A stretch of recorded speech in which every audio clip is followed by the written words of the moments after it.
aye. Against say no. I think the ayes have it. Senator Whish-Wilson. Thank you. Do I need to seek leave to take note of? No, just Thank move you. the motion. Deputy President,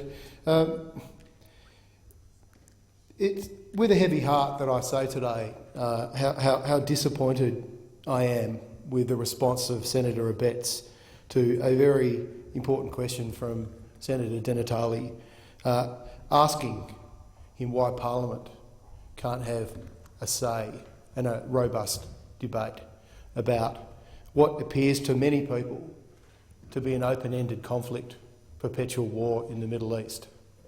To suggest that because we question an executive government strategy on the deployment of our armed forces, our service people, to suggest that we therefore don't support our defence people is the worst kind of dog whistle politics.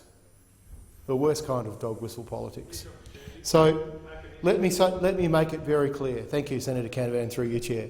The Greens absolutely support our defence personnel, and that is exactly why we're asking questions in this chamber. And I have friends still in the services.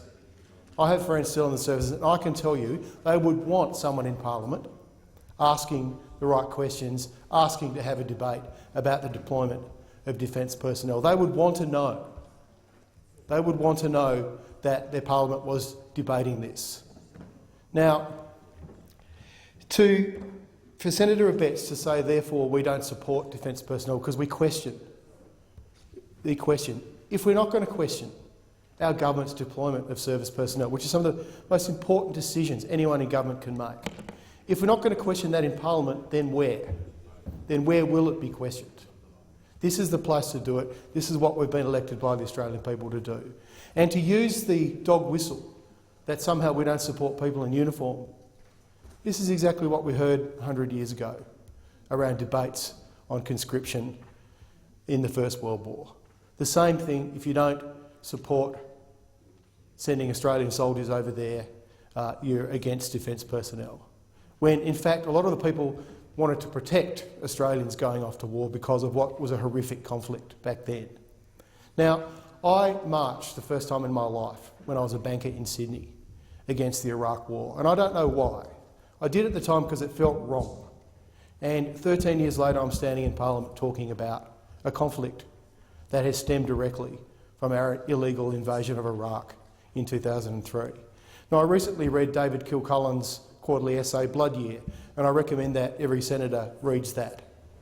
And I raise this for two reasons. Firstly, David Kilcullen, who was there during the surge, very clearly points out the mistakes, the errors, the follies of that invasion of Iraq.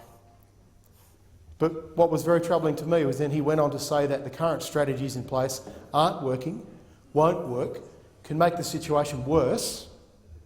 We all want to get rid of ISIS. Every single one of us, especially me. We all want to get rid of ISIS. We all want to see peace in the Middle East and an end to this awful conflict. Every Australian does. I think everyone around the globe does.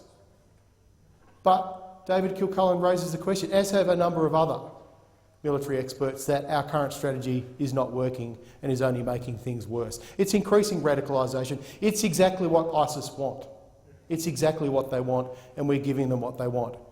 But what's troubling is he then goes on to say, because it's not working, the solution that's required is boots on the ground. Now, we've heard this from other military experts as well.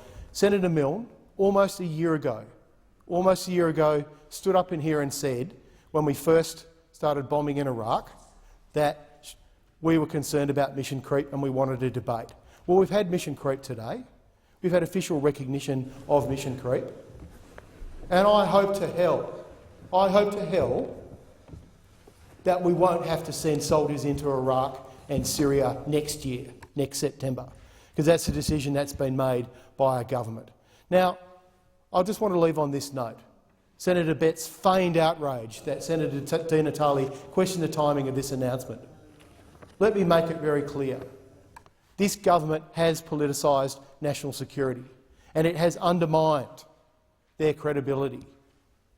And it might just be a coincidence, It might just be a coincidence that next week is a by-election, that the Prime Minister's scalp very likely relies on success for the Liberal Party. It might just be a coincidence that these two things have occurred when they have. But once again, it is our role to ask these questions and point these things out. If we don't stand up and ask these questions in Parliament, then who will? Thank you, Senator Whish-Wilson. The time has expired.